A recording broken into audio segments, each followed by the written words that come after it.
our speaker, Andy Hepburn. In his words, for many years, Andy has traveled through Maine, New Hampshire, and Vermont to coastal sites, ponds, and streams, photographing images of rocks and water, which, though realistic and representational, border on the abstract and render them strange. Aloti? Aloti. Aloti. Something else. It's a Greek word, a Greek phrase. As a teenager, he was weaned on a Pentax camera using Tri-X film. He loved the grainy, rough texture. He canoed past giant granite boulders on Mountainy Pond near Bangor, Maine, now at 78, I think. With a Canon Rebel T5, he has returned, in a way, to rocks and water, trying to find forms that are transforming, changing, fraught with conflict, yet with harmony, lines, textures, forms, and colors that, though still, move. To take a picture is one thing, to be taken by an image is another. His background is he received his BA from Goddard College in Theater in 1963, an MA from Northwestern University in Theater in 1965, and a PhD from the University of Washington in Drama in 1970. He has had many solo shows, and that's enough time for me. Here is Andy Hepburn. Thank you. Thank you. Evening. Here is an outline for you. Thanks.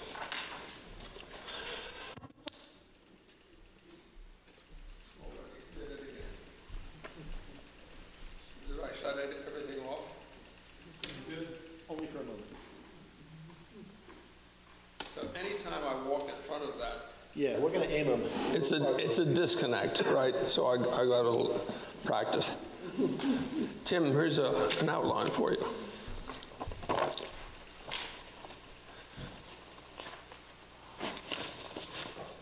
Thank you. Yeah.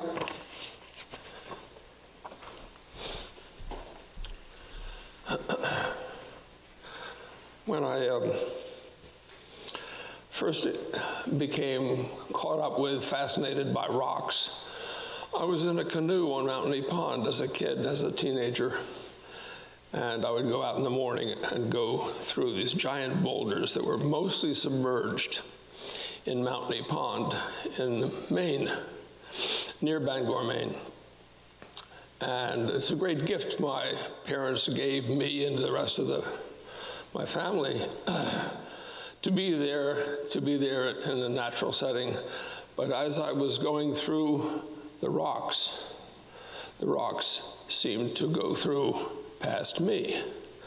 And there was this movement, it would seem, that though they were still, they were dynamic. It seemed to change. And that grabbed me for some reason. When I, much later on, and I shot, as Bob told you, with a Pentax 100, very grainy Tri-X film. I love the texture of that, and the rocks led itself to that. Later, much later, we lost Mountainy Pond. My father had to sell it. That was very sad. And much later on, my wife and I, Paula, and I found a small cabin in Lubec, Maine, near Quoddy Head State Park. And I continued being fascinated and caught by the imagery of the rock forms along the coast of Maine and beyond. When I was a student at Northwestern University, I studied scene design and learned about the elements of design and the principles of composition. But I want to go back to a moment to this notion of abstracting. By abstract, I mean something I learned from the painter Warren Rohrer, is to take out of a larger picture the picture you want. Try this yourselves. If you'd put your hands up like this right now and look around the room to interesting shapes or lines and stop anywhere, and then make it even smaller, so with one hand you're looking like this at Hepburn's left ear, for example, or whatever. And when you talk with a friend later on, you said, oh, I went to the Hepburn talk, and you said, what would you do? Oh, we did this. I said, what? You paid for this? No, it was free. So you're abstracting, you're pulling out from some place that you chose at the moment to focus in on. And it's not much more than that, except that I took it to a point where I didn't want the viewer to see what it was or where it was. And I've sort of contradicted myself because I've named them now as to where they are. But, for example, right here is Scudic Point, the approach to Scudic Point. And it's a ledge that I took as a triptych, and it is roughly, it's almost the length of a football field. This is at low tide along the coast of Maine, 1 point away from Bar Harbor and Acadia National Park. It's part of Acadia National Park. But I did many abstractions of that, and this is one. This is an abstraction of this. And it's,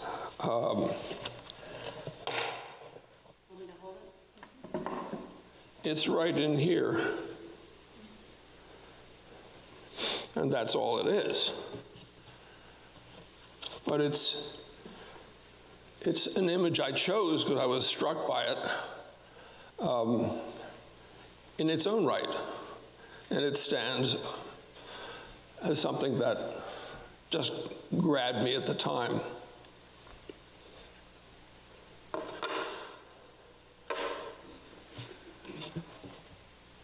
At Northwestern University, we studied in scene design the elements of design and the principles of composition. Elements of design: line, color, texture. Principles of composition: harmony, contrast, repetition. Trying to make them work in a way that's unified. And I've, for a long time, been caught up by the line as the edge of a shape. What is your preference? Do people like, please come in. What is your preference? Do people like a slow curve, or are you more inclined to an angle? What is your choice? How many people are more angular people and prefer contrast of angles and so forth? How many people like the slow curve? How many people say, well, Hepburn, it depends? You know, what are you limiting me to all this stuff? Well, here's a slow curve that grabbed me on Pemaquid Point. Many in Maine, mid-coast Maine. And Pemaquid Point is named after the Abenaki term Pemaquid, or long finger. Pemajawasset, the river from Franconia Notch on down, and another branch of it is Pemajawasset. Jawasset is turbulence. Pema is long turbulence, they called the river. So this was, to me, stunning, and I made various sizes of it. And this long piece that I took this way, and I didn't say anything, but Bob hung it this way, and I kept my mouth shut. I'll pass it around. Because they work in a variety of ways. Here's another that is, I've worked with various sizes. That is, I call it ledge. And what do people see in this? I know you're not mic'd, but I'll repeat what you tell me. What do people see in this image? How many people have never seen this before? Hands up, please. Somebody who's never seen it before, what do you see in this? The middle band looks like the mountains. The middle band looks like a mountain. Yes. And a lake? Yes. I think of a train. Of a train? I think of sails. A sail? Sails. Okay. So this mountain idea grabbed me instantly. And I took it this way. I took it vertically and saw the possibilities of playing with it in whatever way you want. So in this particular form, you could hang it from here, here, here, here. And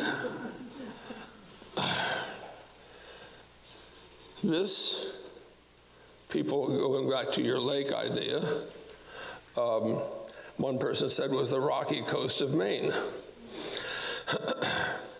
So it changes, the image is in a state of flux in a way, and it's your imagination playing into what you see. And it's something that seems to me is important to experience, and it seems to me two kinds of experience are essential for the creative process. One is a critical perspective of standing back and saying, what's going on? What am I doing with line, color, texture, form, unity, blah, blah, blah. The other is to be zonked by an image and letting that happen. It's like love at first sight. Does anybody fall in love at first sight? What's going on in the moment you fall in love? I'm not talking about later on and eating at, dinner somewhere, but it's that at first sight. What's going on physically? Do you recall? And I'm not asking you to tell me the name of the individual. You don't want to know, she said. Okay, but it was there's a suddenness to it. There's an immediacy to it. That's it. Yeah. It doesn't happen. You don't stand back and say, I think I'm falling in love with her. I think I'll write an essay about it. It doesn't happen like that. It just, I have an exercise in acting where I make the students to, be in a checkout line, or one person is the cashier and the other person is coming through the line, and you want to say, your standard thing is, would you like paper or plastic? That's the line I'm giving them to say. But in Love at First Sight, would you like...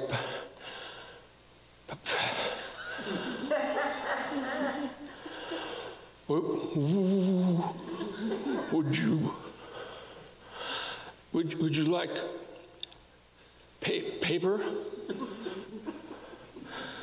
And because it's, whoa, it's hitting you. And that, I think, is a necessary part of the creative process in acting, in photography, in painting, and it's that that moment of, whoa. Take a moment or two and by yourself, with your eyes closed if you wish,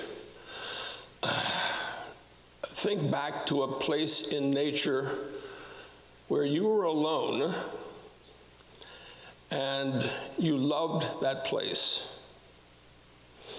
Take a few moments and I'll talk you through it as to where you are, what you see,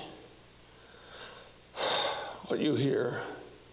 For example, I'm lying on a dock in the Maine at night, and I'm looking up at the sky.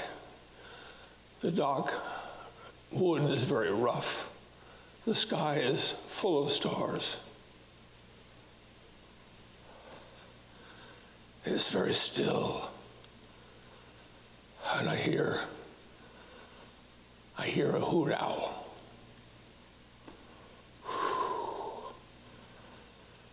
So take a moment yourself, whether it's on a beach or the woods or somewhere else, and try to make that real for yourself again. What do you see? What do you see close by? What do you see far away? What do you see sort of in the middle ground? Is there sun? Can you feel the sun? Can you feel the breeze or wind? What do you hear?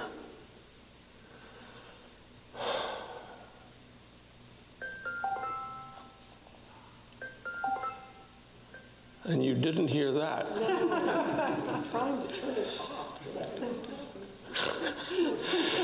But actually, these days you do hear it, right? It's all. That was a sign for me to open my eyes. So, how many of you did it come alive again for you? Hands up, please. How many came alive that you remembered something that was clear to you? What sense, touch, hearing, sight, made it come alive? Anybody? Sight. Sight. It was the image frequently, yeah. And Tim Gaydos, a very noted painter, Gaydos, I think I mentioned him in the outline, said, "A picture has much more impact if you engage all your senses in the making of the picture." And so he goes out in plein air,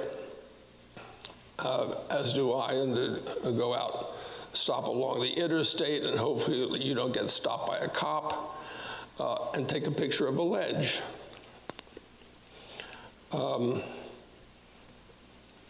But engaging all the senses, and I want to share with you one here.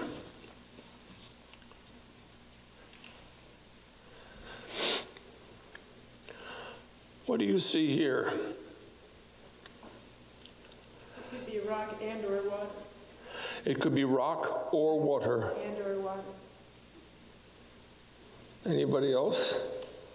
Anybody see an image in it? I see a person. A what? A person. I saw the universe. I saw the sky. I saw the Milky Way or something. Bob hung it this way. Hepburn said nothing. But I'm taken with this again and again because I've been drawn to some kind of, sometimes Rothko's work, sometimes Warren Rohr's work, has this edge, and it looks like a landscape. It looks like a foreground to it. It looks like it's nearer, and it's rooted in that. So there's this idea of perspective, of being drawn into something that takes you away into that long distance of being taken. And the idea of foreground, middle ground, and background is something that Bierstadt uses very strongly in the domes right downstairs. So he'll have nearby waterfalls framing, and the rocks framing something, and then you see the plateau, the sort of fields in the middle ground, and then in the background and more background, and then the sky and the clouds echoing the curves of the scene, of the landscape. And I'm drawn by that again and again. Here's another abstraction.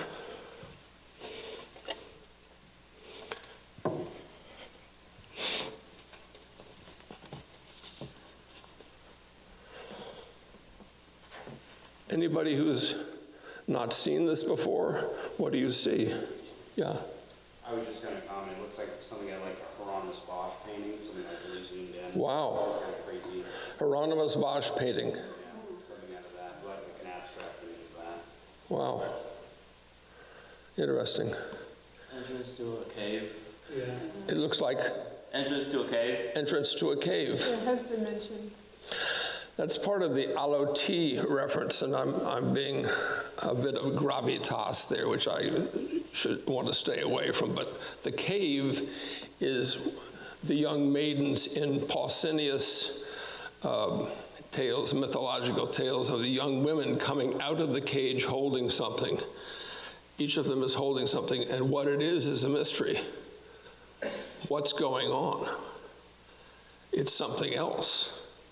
And that's what I'm trying to give to you or to somebody else. That it's suggestive of something, but it ain't saying it. What's the title of it? Ledge. Okay, this is going to destroy it for you. This is going to destroy it. This is like a ledge on the Cascade on Lake Willoughby. And any number of you may have stopped there and seen, thank God there's a pullover, because people are buzzing by you, and you can get off the road and see this. And this is a small, tiny abstraction from the whole thing, one side or the other. But it has some shapes in it that intrigued me here.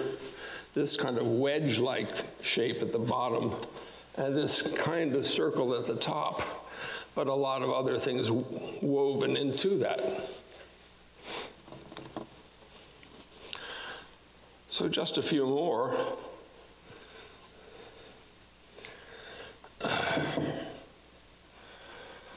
What is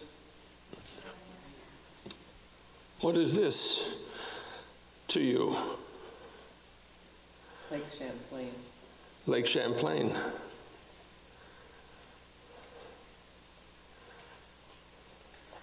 Sunrise. Sunrise. Apocalypse. I'm sorry? Apocalypse. Apocalypse. Nothing's left. Yeah. Wow. I've been trying to write a screenplay for 50 years along that line to what we're doing to this fair earth on which we live. I haven't got it yet, but I get images, but that's about, anyway. But yes, okay. This is, to again ruin it for you, is morning, not sunrise, but morning from Quoddy Head, coast of Maine, across to Grand Manan, the cliffs of Grand Manan. And the clouds masked the sun and everything else so that you had this sliver of sunlight on the water that made for strong contrast, which I love. And it comes close to Rothko's work, which I keep returning to, because Rothko has this kind of simple squares and rectangles stacked, but there's a lot more going on in there than just squares and rectangles. Andy, could you flip that a little?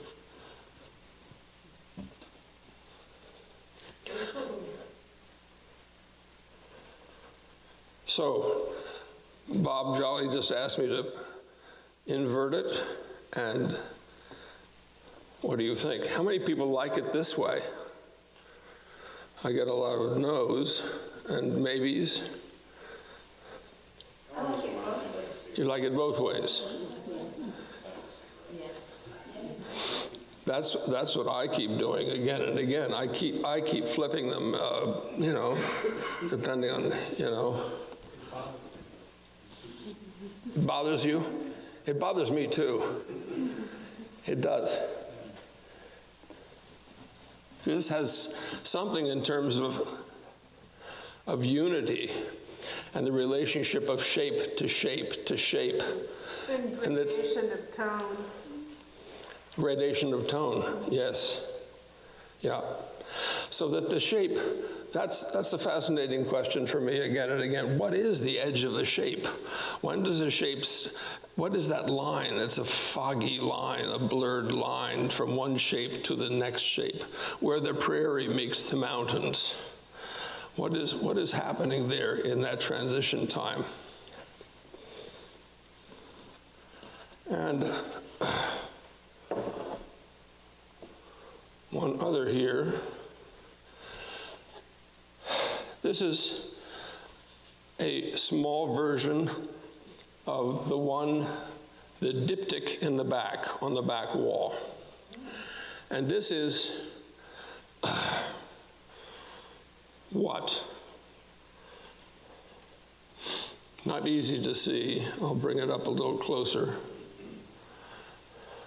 What is this to you? It almost looks like close-up of skin cells or something, like epidermis. Or Close-up of skin cells, a tide pool. a tidal pool. Mm-hmm. It looks fibrous, like there's strings or something. Like there's strings or fibers. So I saw the eye of a hurricane. That you're in a plane overhead looking down at something that is powerful. And again, so I tried to capture that. And it's just a small point, and it's in mid-coast Maine. It's Marshall Point. It's where the film of the guy runs at one end of the United States back again. I forget his character's name. Run. He's always running. But anyway. And this is Marshall Point. This is where that scene was shot. But there's an incredible diversity of imagery right there.